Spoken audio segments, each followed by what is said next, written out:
23তম রাষ্ট্রপতি নির্বাচনে আগ্রহী প্রার্থীরা যে মনোনয়নপত্র জমা দেবেন এটা আজকে তার শেষ দিন, যেমনটা বলছিলাম সকাল 10টা থেকে বিকেল 4টা পর্যন্ত সুযোগ রয়েছে।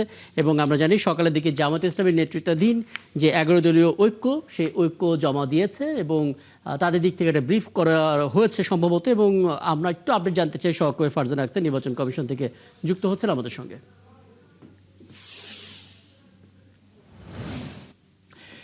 ফারজানা, নিশ্চয়ই শুনতে পাচ্ছেন আমাকে এবং বার্তা কক্ষে আপনি তথ্য জানাচ্ছিলেন 11 দলীয় ঐক্যের পক্ষ থেকে নির্বাচনে মনোনয়নপত্র নিয়ে তারা হাজির হয়েছিলেন।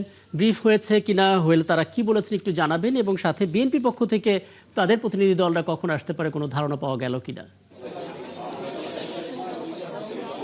রাকিব, কিছুক্ষণ আগেই কিন্তু বিরোধী দলীয় যে জোট জামাতের, তারা মনোনয়নপত্র জমা দিয়েছেন নির্বাচনী কর্তা অর্থাৎ প্রধান নির্বাচন কমিশনার এএমএম নাসিরউদ্দিনের কাছে। এবং আমরা যেমনটি জানাচ্ছিলাম, তারা আগেই প্রার্থী ঠিক করে রেখেছিলেন অলি আহমেদ, এবং তাদের সেই প্রার্থীর প্রস্তাবক হিসেবে নাম জমা দিয়েছেন বিরোধী দলীয় নেতা ডাক্তার শফিকুর রহমান, এবং সমর্থক হিসেবে এনসিপির নারায়ণগঞ্জ 4 আসনের সংসদ সদস্য আব্দুল্লাহ আল আমিনের নাম রয়েছে। তারা ইতোমধ্যেই মনোনয়ন ফর্মটি জমা দিয়েছে, কিন্তু বিএনপির প্রতিনিধি দল এখনো আমরা দেখিনি। আমরা যতটুকু জানি নির্বাচন কমিশন থেকে জানানো হয়েছে বিএনপি প্রতিনিধি দলটি দুপুর 2টায় আসবে, এবং এখন পর্যন্ত কিন্তু আমরা কোনো স্বতন্ত্র প্রার্থীর কোনো মনোনয়নপত্র জমা দিতেও দেখিনি। এবং আমি যেমনটি জানাচ্ছিলাম যে আজকেই কিন্তু এই রাষ্ট্রপতি নির্বাচনের মনোনয়নপত্র জমা দেওয়ার শেষ দিন, এবং গত 24 জুলাই স্বাস্থ্যগত কারণ দেখিয়ে দেশের যে 22তম রাষ্ট্রপতি শাহাবুদ্দিন চুপ্পু তিনি পদত্যাগ করেন, এবং সংবিধানের নিয়ম অনুযায়ী একজন রাষ্ট্রপতি পদত্যাগের পর যখন তার আসন।